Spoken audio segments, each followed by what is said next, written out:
Warm wishes for the day. The topic for the day is ice truck ablation in shrimps. So now, what do you understand by ice truck ablation? Okay, so the word is ice truck ablation, and you might have heard about this term. To simplify the term, it is just to say the ablation of the eye stalk in case of crustaceans, right? So, in case of shrimps, we will be dealing with shrimps, and this is the ablation of the eye stalk in shrimps. So, why do you go for ablation of eye stalk?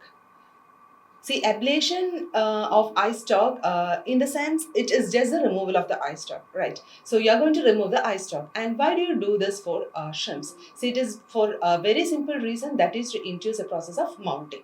Okay, so what is eye stalk ablation? Why do you go for eye stalk ablation? And what is the sole purpose behind this eye stalk ablation? We will be dealing with that here. I said there is an eye stalk. So you might have seen the shrimps, a live specimen, or maybe a preserved specimen, and you might have seen the eye stalk.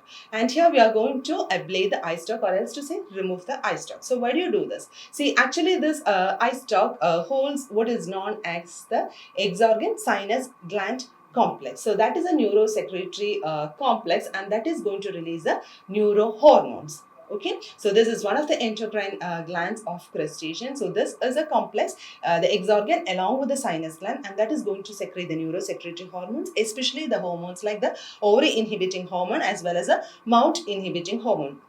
So the ovary inhibiting hormone, that is going to, this particular hormone is going to inhibit the maturation of ovary, and similarly the case of mount inhibiting hormone, that is going to inhibit the mounting process. Okay, so this particular complex, this is releasing these hormones along with other hormones. Okay, so that is the other hormones would help the particular organism in completing the various physiological process, but then the major hormones, that is the ovary inhibiting hormone and mount inhibiting hormone, these are known to inhibit the process of reproduction as well as mounting in case of crustacean. So in order to deprive these hormones, we are going for the eye stalk ablation.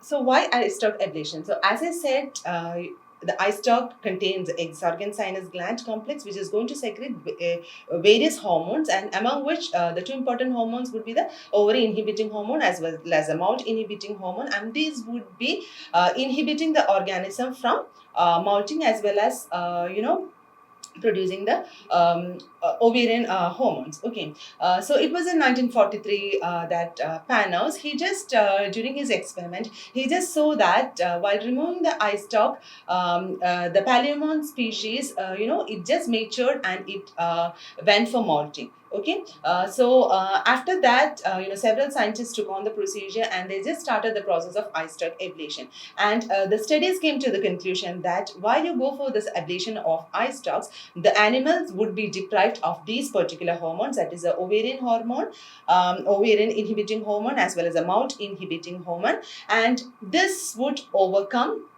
the inhibitory hormones. So the ablation would help us help the organism to deprive the body of these hormones, and the oocytes are known to undergo the maturation quickly. So when you go for the eye stalk ablation, as I said, there are these hormones and that would be deprived, and this would help the organism in the process of molting. Okay, so that is the sole reason why we go for eye stalk ablation. So this unablated organisms under captivity, they do not go for oocyte maturation, or they do not undergo the process of molting. So when you go for the eye stalk ablation, all these hormones would be deprived from the body of the organism, and this would help the organism to induce the process of molting as well as the ovary would be matured. Okay, so I was talking about the eye stalk ablation. So, the organism possess two eye stalks.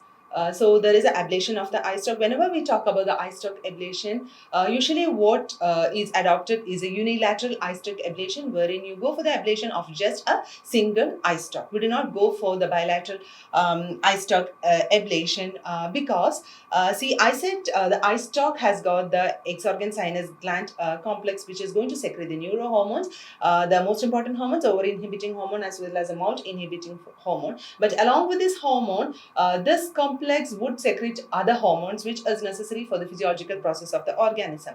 Okay, so maybe like the pigment dispersing hormone, or maybe like the protein metabolism and so on.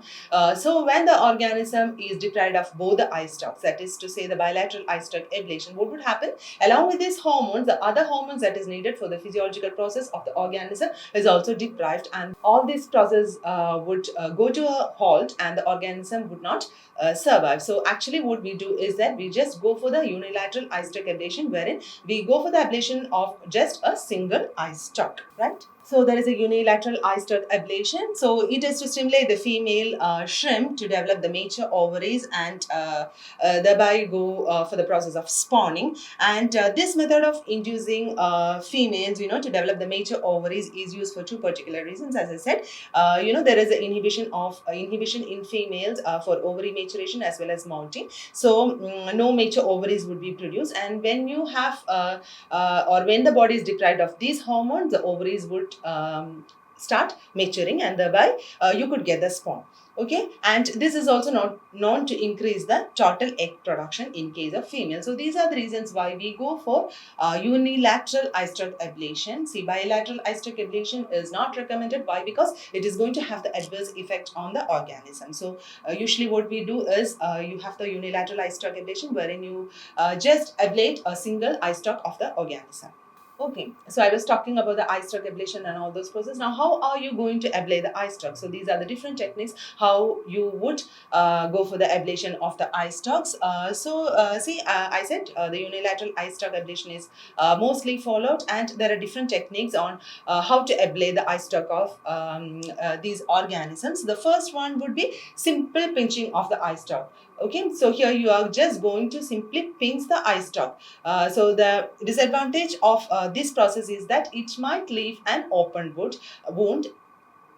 It might leave an open wound wherein there would be the secondary bacterial infections and so on. So here the first method is a simple pinching, wherein you just pinch off the eye stalk, just a single eye stalk. Okay. The next method is you're going to slitting the eyeball with the razor blade. Okay, so you just slit the eyeball with a razor blade and then you squeeze out the contents. Okay, so you're going to squeeze out the contents of the eyeball, and these contents, while you squeeze out, it would be more from 1/2 to 2/3 of that eyeball, and the contents are then squeezed out. Okay, so here an advantage is that the wound may heal rapidly. Okay, so the second technique is just slitting the eyeball and then you just squeeze out the contents of the eyeball. Now, the third method is cauterization. So this is more or less a scientific method of ablating the eye stalk. So here you make use of what is known as electrocauterization apparatus. So instead of this particular apparatus, you could also simply use a red hot wire or a forceps. So here you just you have or you remove the eye stalk using this particular apparatus, and here why? Because you're going to use this electrocautery apparatus or as a red hot wire, and you're going to take off the eye stalk. The wound is going to heal very much rapidly. So this is the most recommended method, scientifically recommended method. And the next one would be the ligation method. So ligation is a process wherein you just tie the eye stalk. So you just take a surgical thread or maybe some wire or maybe some twine, you just take it and just tie around the eye stalk. So what would happen? The blood vessels or the blood flow would be cut there, and the eye stalk would fall off. So here, there is a advantage of immediate closure of wound. So these are the different techniques whereby you go for the ablation of eye stalk. I said about the ablation of eye stalk and why we go for eye stalk ablation. See, all this process, we just adopt these process, to help the organisms to mature or to help the organisms to molt. This in turn, would lead to the spawning process and so on. The basic necessity underlying this is to produce a large number of spawns during the process of hatchery techniques or hatchery operations. So that is the sole purpose. So you have this shrimps or crustaceans under captivity, and we culture these organisms. So our major aim is to produce spawns, right? You just produced all those post larvae, and that has to be produced frequently. So that is the reason why we have all this eye stalk ablation. So this process is adopted in captivity, but then I said about removing the eye stalk and all these hormones would be deprived and all those, but then there are also some indirect effects of these eye stalk ablation, and the first one would be as usual a positive effect, that is it would increase the total egg production. The body is getting deprived of the ovary inhibiting hormones, and naturally that would be producing more eggs. So that would increase the total egg production. Again, the molt cycle duration would be much shorter. Okay, so you have the molt inhibiting hormone getting removed from the body, so the molt cycle duration would be much shorter. And this particular technique, this is practiced, as I said, it is practiced in hatchery, whereby you just improve the process of maturation as well as spawning. But then this process has often shown higher mortality in case of females. It's not like frequently, but then often cases are being reported with higher mortality, and this is also known to deteriorate the female condition. Why? Because you are going to ablate the eye stalk, and that is a part of the body of the organism. So this would deteriorate the female condition. And in certain cases, it was observed that the ablated females, they are known to have a lower hatch rate of eggs. Okay, so these are certain indirect effects of eye stalk ablation. So this is one of the techniques that is being adopted in hatchery, so as to produce more spawns, or so as to produce more young ones to help the organism for their ovary maturation as well as molt.